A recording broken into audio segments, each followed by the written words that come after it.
Boa noite para você que está se conectando com a gente aí na sua casa, no seu lar. Essa é uma noite muito gostosa que a gente pode estar junto para a gente ter um encontro com o nosso Deus, com a nossa família espiritual que a gente tem aqui no nosso campus, com você que está conectado com a gente, onde você está.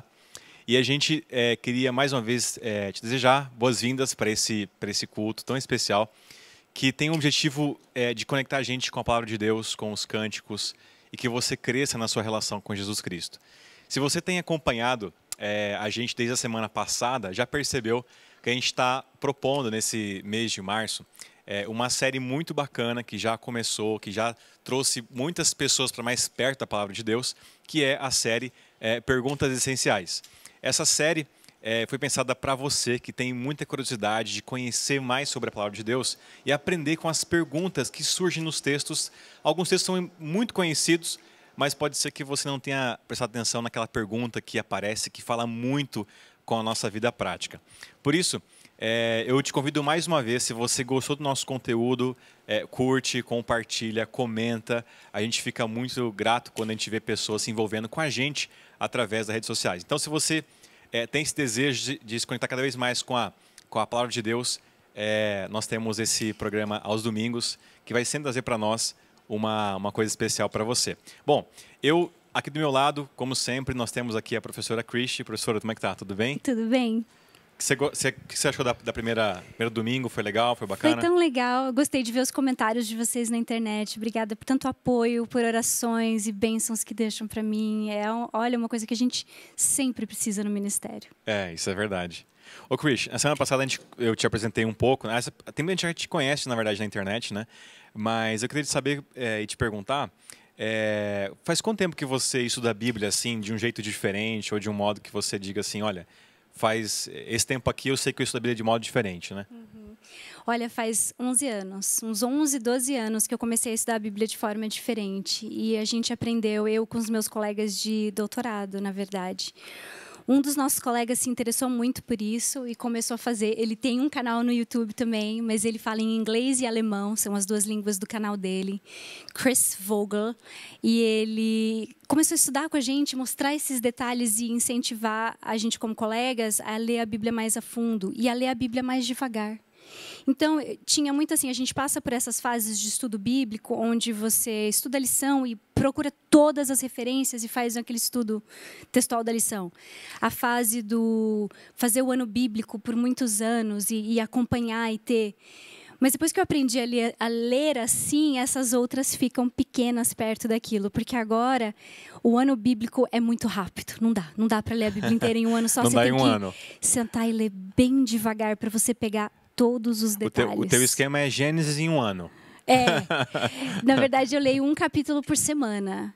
E olha que a legal. ideia é ler o pega mesmo... a dica aí, pessoal, que está nos acompanhando aí. A técnica, né? Então, assim, eu leio o mesmo capítulo todos os dias. Eu não leio um pouquinho cada dia e completo em uma semana. Leio o capítulo inteiro no primeiro dia da semana. Leio o capítulo e vê o que vem antes e depois, no segundo dia. No segundo dia, lê o capítulo de novo e anota as palavras Bacana. Que são repetidas. Legal. Quando chega no fim da semana, você está assim íntimo com aquele capítulo. E é uma sensação gostosa. Inclusive, Cris, você falando aqui agora me veio uma ideia da gente, no próximo bate-papo, antes da gente cantar né, aqui, você talvez trazer para o pessoal algumas ferramentas que podem usar eles na hora de ler o texto bíblico. Quem sabe um comentário, um livro, enfim, sugestões suas para o pessoal que está em casa, talvez ter na sua casa um material que você mesmo usa, né? Porque nos comentários da nosso último domingo, o pessoal comentou lá assim, nossa, adoro o jeito que ela explica a Bíblia. Quem sabe também você possa comentar com eles o que te ajuda também a ler o texto bíblico de modo prático, pode ser? Pode. Legal. Cris, só vamos encerrar aqui. Fala pra gente o que você faz aqui no campus do NASP Engenheiro Coelho, com que você trabalha. Eu sou professora do curso de teologia e eu dou aulas de Antigo Testamento, hebraico, às vezes aramaico, quando tem alguém com coragem suficiente para fazer, e também arqueologia e arqueologia bíblica. Muito bom. Chris, então o pessoal que está nos acompanhando aí na sua casa, se você está afim de aprender muito sobre a palavra de Deus e ter uma relação cada vez mais íntima com o teu Deus, esses cultos de domingo foi feito para você, que você tenha aí muita bênção na sua casa. Vou fazer uma oração breve e a gente então fecha essa parte para a gente começar outra. Vamos orar. Deus e Pai, nosso Rei, muito, muito obrigado por todas as bênçãos que o Senhor tem nos dado. Obrigado por cada momento da nossa vida que o Senhor nos oportuniza para a gente ter acesso aos Teus conselhos, à Tua palavra. Eu peço, Deus, mais uma vez, que nessa noite a gente tenha um encontro contigo. E o Senhor venha falar mais uma vez no nosso coração através das canções, da palavra aberta, e que o Senhor mova a nossa mente, nosso coração, para começar uma semana diferente e cada vez mais perto do Senhor. Isso que eu te peço e agradeço, em nome de Jesus. Amém, Pai. Amém.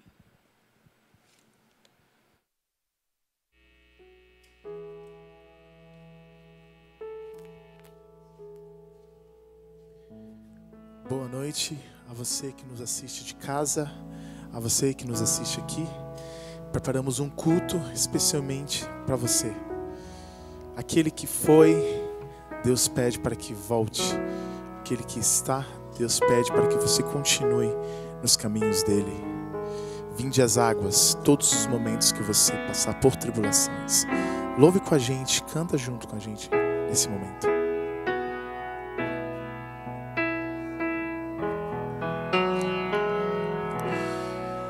Todos vós que tendes sede, vinde às águas. E quem já se sente perdido, vinde tomar e beber. E inclinem seus ouvidos, e vossa alma viverá. Quem estiver com sede, vinde às águas. Buscai ao Senhor enquanto se pode achar. Invocai o seu nome enquanto perto ele está. Deixa o ímpio seu caminho, deixa o homem seus pensamentos maus e volte pro Senhor. Todos vós que tendes sede, vinde às águas. E quem já se sente perdido, vinde tomar e beber. E inclinem seus ouvidos, e vossa alma viverá. Quem estiver com sede, vinde às águas. E inclinem seus ouvidos, e vossa alma viverá. Quem estiver com sede, vinde às águas.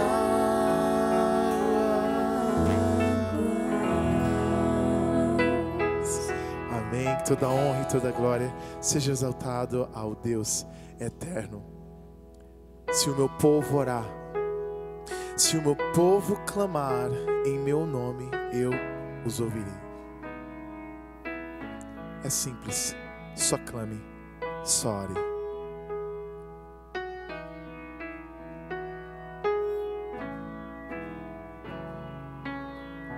Vamos juntos?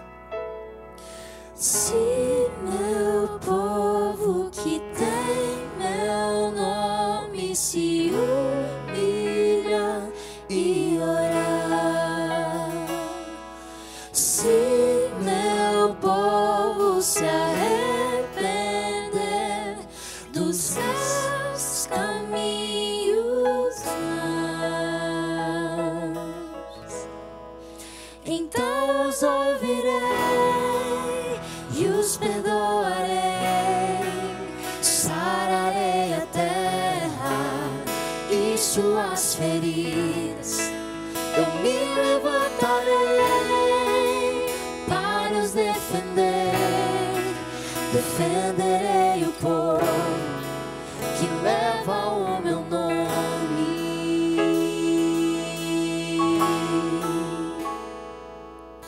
Se buscares a minha face ao invés das minhas mãos, se orares uns pelos outros e não por coisas vãs, então os ouvirei e os perdoarei, sararei a terra e suas feridas, eu me levantarei para os defender, defenderei o povo que leva o meu nome, então me lembrarei das minhas promessas, ouvirei as preces, sararei a terra, os erguerei de novo, ainda nesse tempo, como um só povo que pede por renovo, no nome de Jesus.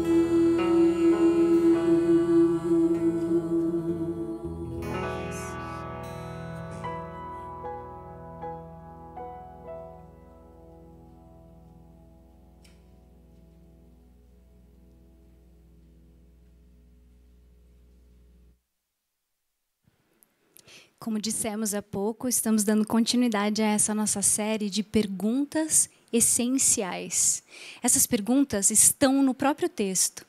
E, às vezes, alguém do texto, um personagem, um narrador, o próprio Jesus, responde para a gente o que essas perguntas significam. A gente vai olhar uma pergunta hoje, como foi anunciado na semana passada, que é: quem é o meu próximo?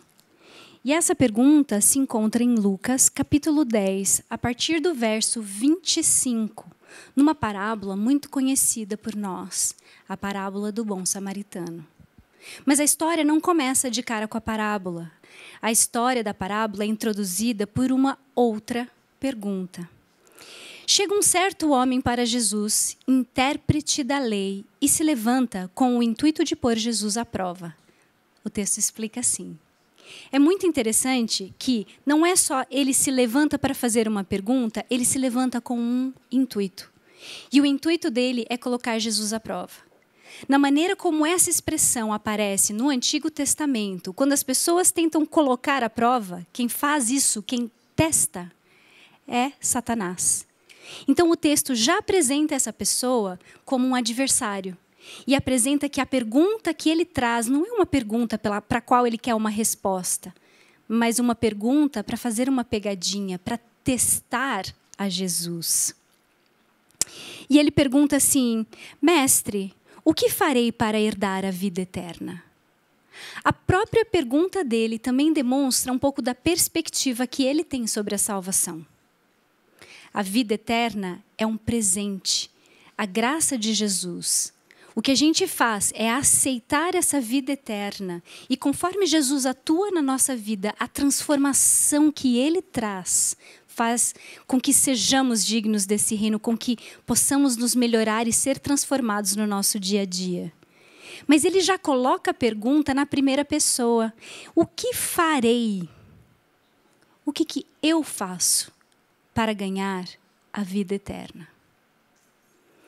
Vocês já observaram, e se vocês prestam atenção no Evangelho, vocês vão ver que Jesus responde com uma pergunta. E que ele faz isso muitas vezes. Então ele responde assim: o que está escrito na lei? O mais interessante é que ele faz uma outra pergunta: como você lê ou como interpretas? Aí ele vai citar 2 versos de passagens diferentes. Uma vem de Deuteronômio 6:4. Amarás o Senhor teu Deus de todo o teu coração, de toda a tua alma, de todas as tuas forças e de todo o teu entendimento. Esse verso, e isso é muito importante quando a gente lê a Bíblia, volta lá no contexto e olha o que cerca esse verso. Logo antes desta citação vem o que é conhecido como Shema Israel. As palavras que eles cantavam em adoração a Deus, em reconhecimento de que Deus é único. Ouve, ó Israel, o Senhor teu Deus, ou o Senhor é o teu Deus e o Senhor é único. Então diz que a gente deve amar o Senhor de todo o coração. O mais bonito nessa passagem é que ela não pede para que a gente obedeça ao Senhor, mas que ela pede que a gente ame ao Senhor. E a diferença é, amar leva à obediência. Mas obediência nem sempre leva ao amor. Quando a gente começa no lugar certo, quando a gente põe as coisas no lugar certo, aí as coisas vão se encaixar e sair de acordo com o plano de Deus. Amar a Deus leva as pessoas a serem pessoas melhores. Leva a uma transformação de caráter. O outro verso citado é um verso de Levíticos 19, verso 18, que diz: amarás o teu próximo como a ti mesmo. Esses versos eram reconhecidos no meio judaico como o resumo da lei, uma maneira de você guardar toda a lei. E esse intérprete da lei apenas repete o que ele ouviu de todos os seus mestres. Mas ao repetir, ele está apenas dizendo para Jesus, apenas respondendo para Jesus a primeira pergunta, que era: o que está escrito na lei? O que ele não responde é justamente a segunda parte. Como interpretas e como você lê? Tem uma pegadinha na pergunta de Jesus.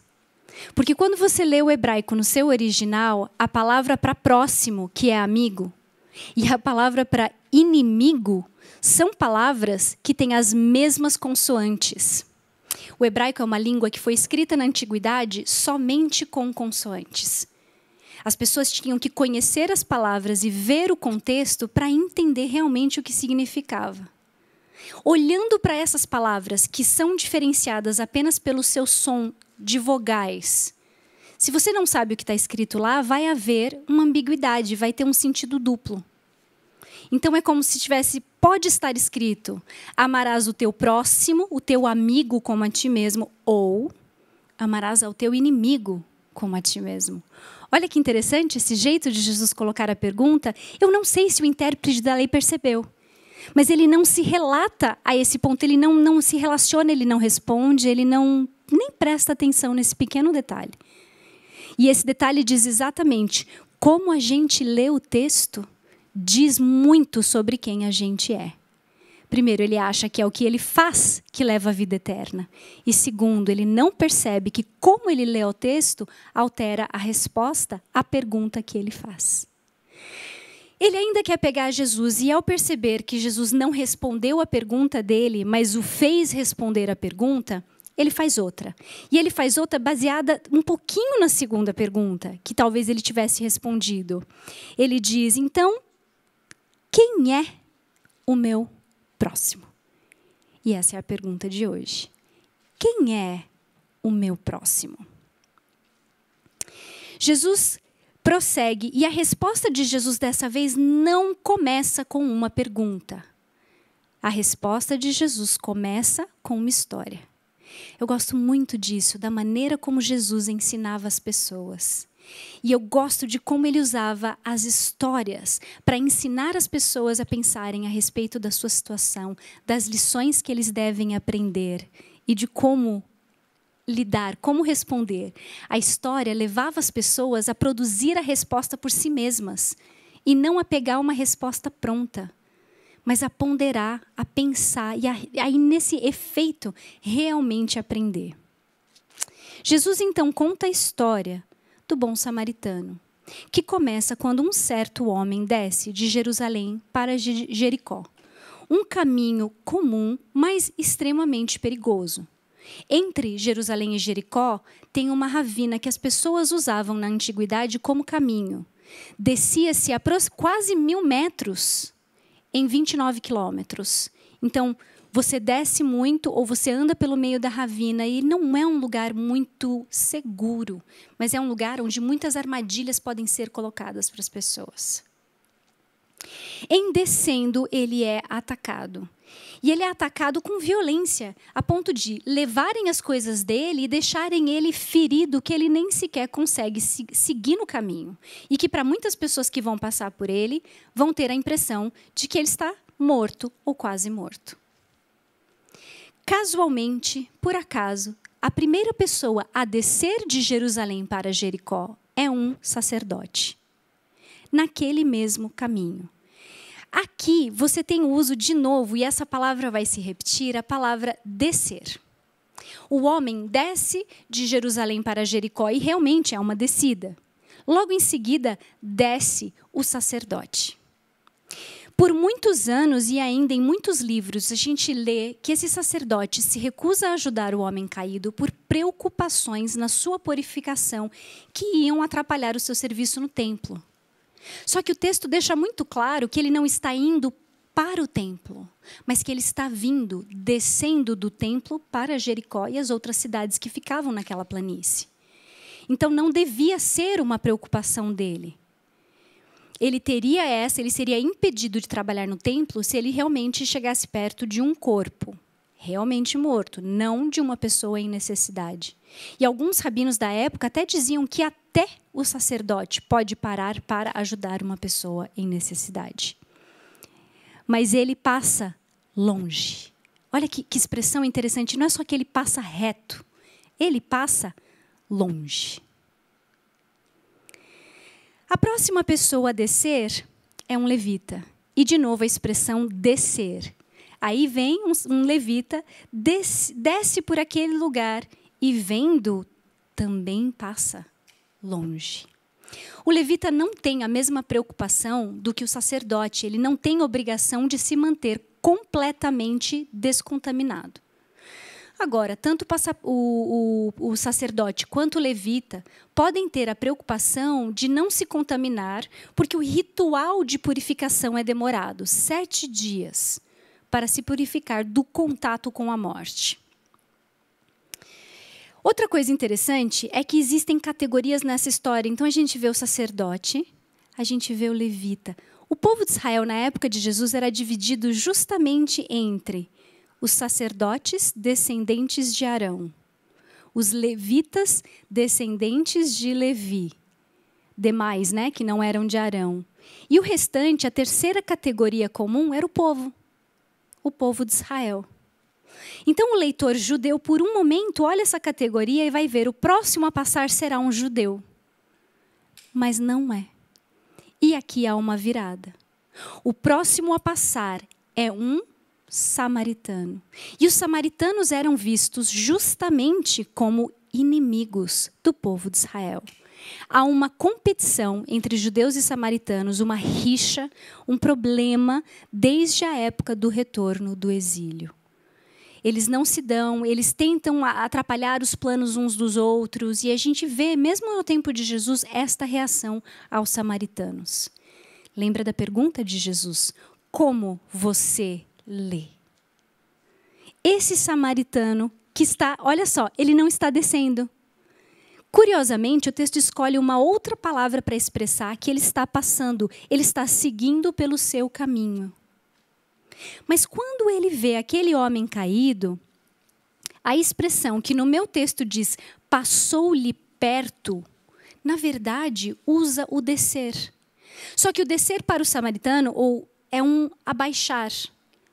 Então, quando ele vê aquele homem, a descida do samaritano é para chegar mais perto daquela pessoa caída. Ele está seguindo no seu caminho, mas ele para e ele se abaixa para se aproximar de uma pessoa. Vendo a situação dele, ele se compadece dele. E ele decide cuidar dele. Ele para a sua viagem, ele não segue no seu caminho mais. E agora ele para na sua viagem para cuidar dessa pessoa. 2 coisas são mencionadas, o óleo e o vinho. O óleo é um bálsamo que ajuda a hidratar, a cuidar e a fazer sentir melhor as feridas. E o vinho, que aqui vai atuar como um antisséptico, uma coisa de limpeza e uma coisa de cuidado. Ele abre mão do seu próprio meio de transporte, o seu animal, para colocar esse homem no seu animal. E assim leva ele a uma hospedaria. Cuida dele lá também. E quando sai de lá, deixa 2 denários. Lembra que o denário é o salário de um dia. Ele deixa o salário de 2 dias, com a promessa que voltará e que pagará, se for necessário, mais um pouco. Esse cuidado mostra quanto tempo ele perdeu, se a preocupação inicial era tempo, e mostra também que ele teve o cuidado de pensar que talvez esse homem precisaria de mais cuidados. Depois de contar a história, Jesus vira para a pessoa que perguntou para ele: quem é o meu próximo? E em vez de responder para ele quem é o próximo dele, ele diz: qual destes 3 foi o próximo? Jesus vira a pergunta. O próximo não é quem você está vendo. O próximo é você, quando você age de acordo com a palavra de Deus, tanto para amigo quanto para inimigo. Você não escolhe quem é o seu próximo, quem precisa ou quem merece a sua ajuda. Você decide ser aquilo que o mundo precisa. E é você sendo aquilo que o mundo precisa que todas as pessoas à sua volta são o próximo. Jesus não só responde no final da história com outra pergunta, mas ele vira a pergunta daquele mestre da lei. A gente pensa que depois de uma lição como essa, talvez tenha sido aprendido. E ele responde corretamente. Ele entendeu quem foi o próximo. Mas no coração dele ainda não entrou a mensagem. Porque ao dizer quem foi, ele não tem coragem nem sequer de dizer a palavra samaritano. Ele evita a palavra e responde: aquele que usou de misericórdia. Olha só. Será que os nossos preconceitos chegam, ou quando a gente aprende sobre eles, esse aprendizado chega até o nosso coração ou ele sai só da nossa boca para fora? Esse homem estava procurando o próximo a quem ele deveria cuidar. E Jesus desafia ele a cuidar até dos seus inimigos. Mas ele nem sequer conseguiu falar o nome do povo do seu inimigo. Quem é o nosso próximo? Você age como o próximo e você vai trazer o amor de Deus para as pessoas à sua volta. Vamos ouvir mais uma mensagem musical.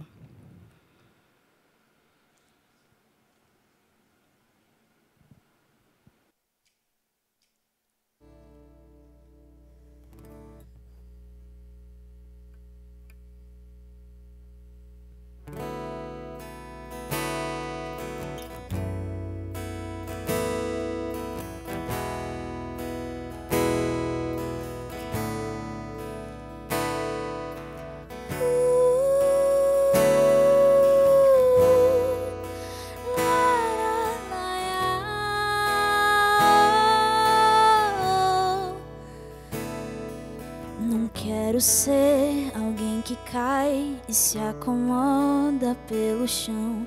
Não quero ser quem atrapalha a caminhada de alguém. Eu quero me oferecer pra ir buscar o meu irmão lá no deserto, pelo mar ou pelas terras de ninguém.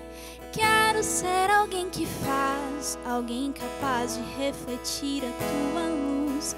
Quero transmitir a paz que antes já transborda em mim e te traduz. Levar o que faz da minha vida algo que valeu a pena ser.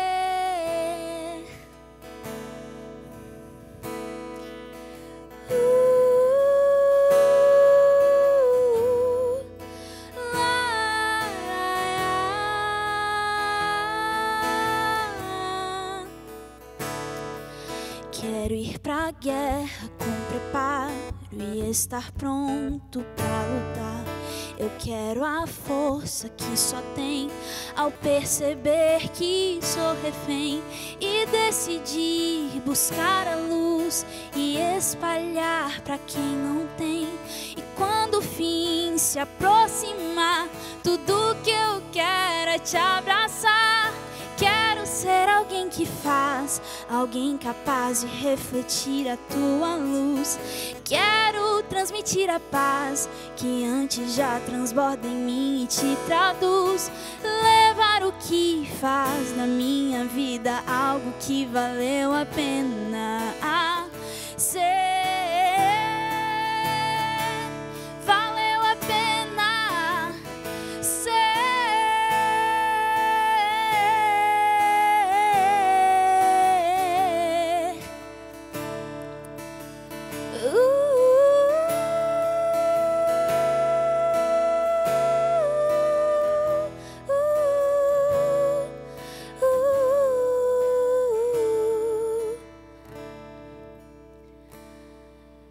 Quero ser alguém que faz, alguém capaz de refletir a tua luz. Quero transmitir a paz que antes já transborda em mim e te traduz. Levar o que faz na minha vida algo que valeu a pena ser. Valeu a pena ser.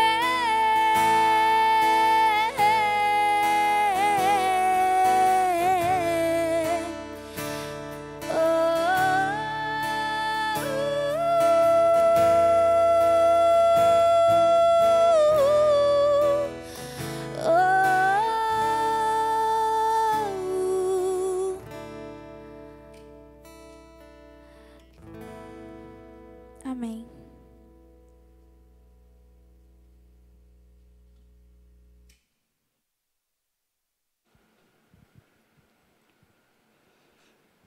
Oremos. Querido Senhor, queremos pedir que Tu abras os nossos olhos e os nossos corações. Que possamos ter uma compreensão do Teu amor para com todas as pessoas à nossa volta. Para que possamos ser o próximo que Você quer que sejamos. E que Você, Senhor, nos guie. Que Você, a cada passo do caminho, nos ajude a ser mais como Jesus, como os Teus seguidores fiéis e reais. Ajuda-nos, Senhor, a representarmos-Te aqui na terra. Em nome de Jesus. Amém. Fica aí mais um pouquinho que tem mais. Essa história, até conversando contigo ali em off, né? Geralmente a gente, para leitura rápida que a gente faz geralmente, a história ela é sempre vista da perspectiva do fator religioso que impede o sacerdote levita, né, de fazer o contato com aquela pessoa que estava ferida, né? Uhum. Mas como você falou na história, na verdade o que levou eles a não pararem tinha a ver com o fator segurança de vida, né? E também também existia a barreira cultural, eu imagino, né? Cultural não, o homem que desceu é judeu também. Então ele é auxiliado. Interessante. Teria para o samaritano. O samaritano faz coisas muito inesperadas. Não é só o fato que ele arriscou a sua segurança pessoal. Ele arriscou a sua segurança pessoal por alguém que o trataria mal se o visse na rua. Talvez se esse enfermo tivesse olhando para ele e tivesse condição de reconhecer que era um samaritano ajudando ele, talvez ele pediria para parar a ajuda, possivelmente, o preconceito era muito grande. Esse seria o nível de rejeição, né? Até precisando, ele talvez... Como eu disse no final, o intérprete da lei não consegue nem falar foi o samaritano que foi o próximo. Ele fala foi aquele ali. Então tem até aquele... O preconceito é tal que ele não consegue nem dizer o nome. Então, assim, está muito claro na Bíblia que Deus quer que a gente cuide do nosso próximo. Mas também existe um apelo também para aquele que culturalmente não é considerado como próximo. Ou seja, existe um comando divino para a gente amar também os inimigos.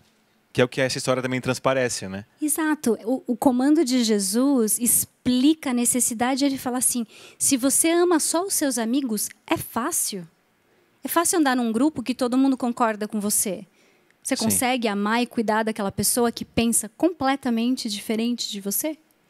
Nossa, Chris, isso é um desafio hoje em dia, né?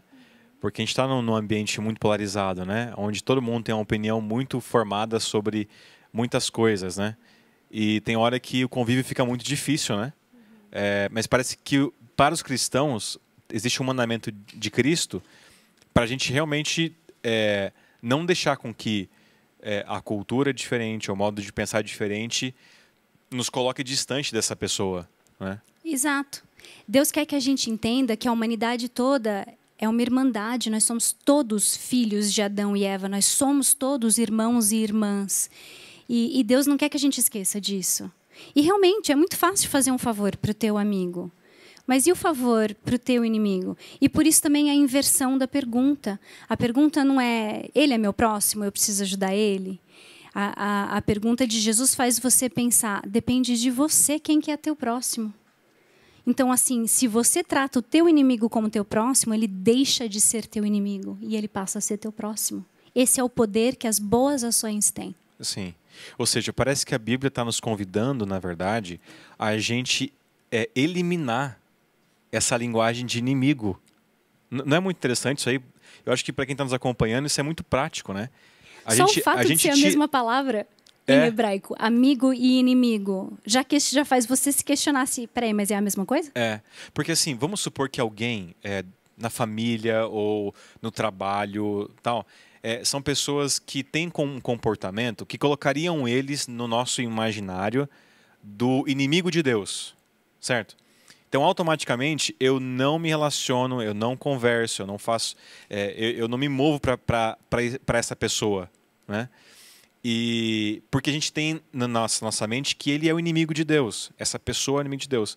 Mas parece que, na verdade, pegando essa história como ensinamento, parece que não. Parece que, na verdade, Deus está nos levando para essas pessoas. Para que, de algum modo, através da nossa influência, exemplo, a gente consiga atingir o coração delas e não excluí-las da nossa convivência, né? Olha, pensa assim, o nosso inimigo é quem mais precisa do nosso amor. Isso é profundo. Porque é só o nosso amor que pode tirar ele da condição do nosso inimigo. Ou de Deus. O inimigo de Deus, mais ainda do nosso amor ele precisa. E a gente precisa entender a diferença entre inimigo de Deus, Satanás, e inimigo de Deus, pessoas que estão fora do caminho. Perfeito. Pessoas que estão fora do caminho são as que precisam de nós. Uhum. E Deus, na verdade, só tem um inimigo. Então, nós só temos um inimigo, Satanás. Nossa, e eu acho que isso é libertador. Aliás, eu lembro uma frase que eu ouvi enquanto eu estudava aqui na Faculdade de Teologia, e esse professor falou o seguinte, né?